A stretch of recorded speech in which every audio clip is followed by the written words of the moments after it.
This week at NASA. The best three ways of dealing with the potential of an asteroid impact are to find them early, find them early, and find them early.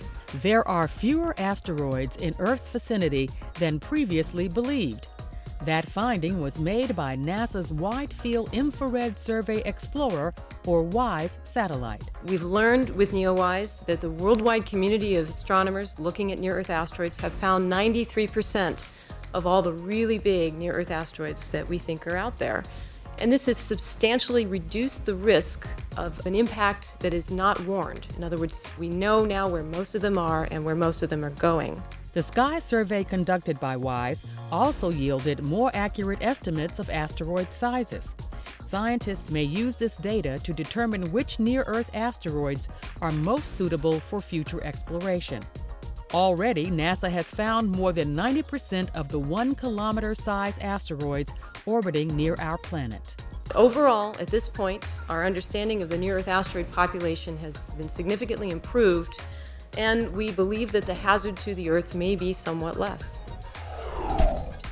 It isn't every day that you literally get to begin a program that will take us where no one has gone before.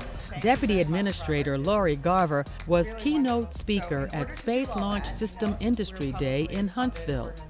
Garver, along with agency procurement officials and SLS program managers, met with contractors and small business entrepreneurs to share NASA's strategy for acquiring parts, components, and services for the new heavy lift launch vehicle. Scheduled for a full-scale test flight in 2017, the new rocket will take astronauts beyond low Earth orbit and support new exploration missions across the solar system. We'll help expand our knowledge of the universe, reap benefits to improve life here on Earth, inspire millions around the world, and create better jobs right here at home. The event was held during the Marshall Space Flight Center's quarterly Small Business Alliance meeting, a forum where small business leaders discuss opportunities with NASA representatives and large prime contractors. NASA's partnership with all the companies that's here this morning could not be more critical. If we cannot effectively partner with industry, we won't be able to do this. NASA has successfully partnered with industry throughout our history. About 85% of the NASA dollar goes to aerospace industry. We are family. Marshall leads the design and development of the Space Launch System.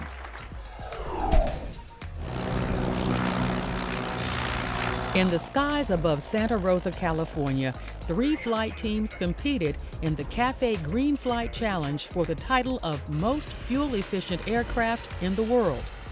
The NASA-provided purse for this accomplishment, $1.65 million, the largest aviation prize ever offered. The challenge? To fly 200 miles in less than 2 hours using less than 1 gallon of fuel per occupant, or an equivalent amount of electricity. The aircraft accomplishing this feat with the fastest time takes home the prize. The transportation industry is definitely heading towards electric propulsion systems. If you look at the automotive industry, it's already heading that way, and now aviation is finally catching up and moving in that direction. This Green Flight Challenge saw for the first time a full-scale electric-powered aircraft flown in competition. The first 4-seat electric aircraft ever to fly, and the largest battery pack developed for a flight vehicle. One of 5 current NASA Centennial Challenges, the Green Flight Challenge was developed to advance technologies in fuel efficiency and reduced emissions with cleaner renewable fuels and electric aircraft. Progress continues on NASA's next great space observatory, the James Webb Space Telescope. Its mirrors were recently coated with a microscopically thin layer of gold, which will allow the telescope to see extremely faint objects in infrared light. In all, the telescope's beryllium mirrors total 21, each one coated with about 0.12 ounces of gold. As successor to the Hubble Space Telescope, Webb's mission will be to observe the most distant objects in the universe. And now, centerpieces. Moffett Field played host to a very special visitor this weekend. Air Force One touched down Sunday evening, bringing President Barack Obama to Silicon Valley to headline a town hall-style meeting about his jobs creation legislation. After the president deplaned, he was welcomed to the Bay Area by NASA Ames Center Director S. Pete Worden, as well as the mayors of Mountain View and San Jose. NASA Ames is the operator of the Moffett Federal Airfield. President Obama then stopped to greet supporters who came to Moffett to cheer his arrival before being whisked away by his motorcade to attend two separate events. Less than 24 hours after arriving, the president reboarded Air Force One and departed the Bay Area on his way to Los Angeles. You want to plan for something that you don't want to occur. NASA's Wallace Flight Facility conducted a full-scale mass casualty exercise on September 28th as a periodic requirement to test response and procedures to an aircraft incident.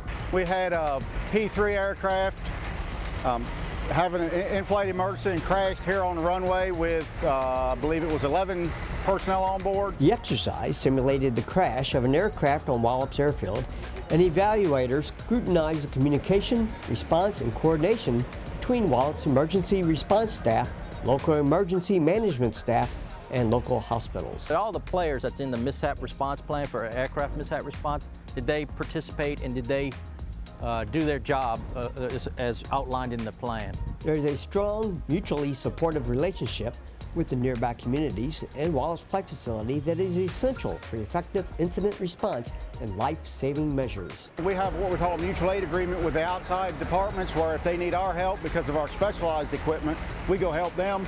And if we need their help, mostly for manpower, then they come help us when we need it. For many of you here, the shuttle is you. The shuttle is the people that made it possible.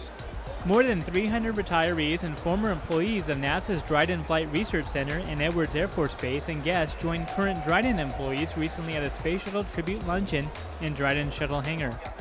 The informal reunion featured highlights of Dryden's support of Space Shuttle development and operations over the years, as outlined by Dryden Center Director David McBride. Without the lifting body work we did here, led by Dale Reed and Milt Thompson, there would not be a shuttle.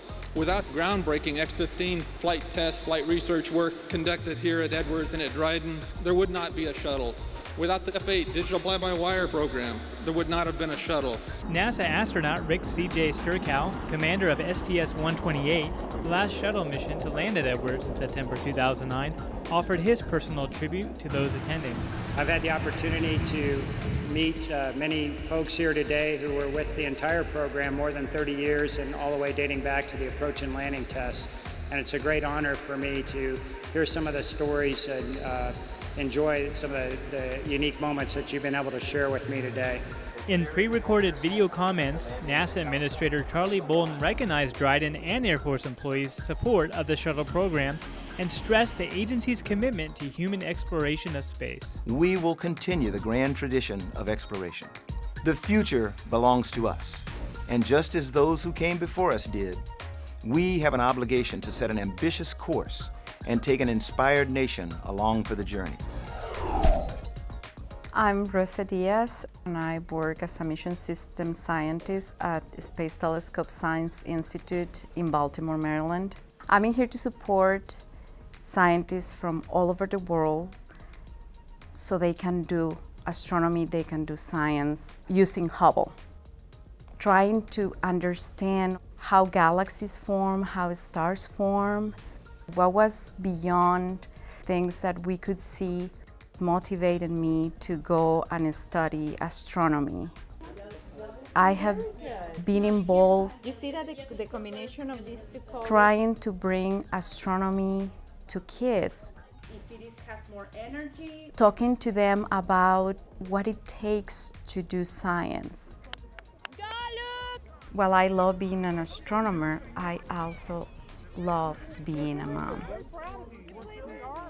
I want them to be able to achieve in life whatever they want. I wanted to avoid I study in La Universidad Autónoma de México in Mexico City, showing that being Hispanic, you can achieve that goal.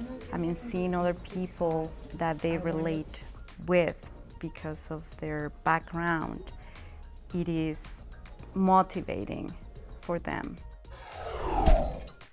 3 members of the last Space Shuttle crew, Chris Ferguson, Doug Hurley, and Sandy Magnus, visited the Glenn Research Center to present video highlights from their STS-135 mission aboard Space Shuttle Atlantis. Atlantis made its final visit to the International Space Station in July. The 3 astronauts also participated in a Q&A session with Glenn employees and their families. Could you comment on the commercial industry taking on, space flight? We laid the groundwork for aviation that eventually turned into a blossoming commercial aviation, industry. And, did we lay the foundation for what's about to become a blossoming, space flight industry? I don't know, but we're going to find out. Landing gear down and locked. STS-135 was the final chapter in the Space Shuttle program's 30-year history. One of the hardest things for me on this mission was actually leaving the space station. That last time when we were undocking, it's like, wow, I don't know if I'll ever get to see this again. And it was really hard to leave. And that's This Week at NASA. For more on these and other stories, log on to www.nasa.gov.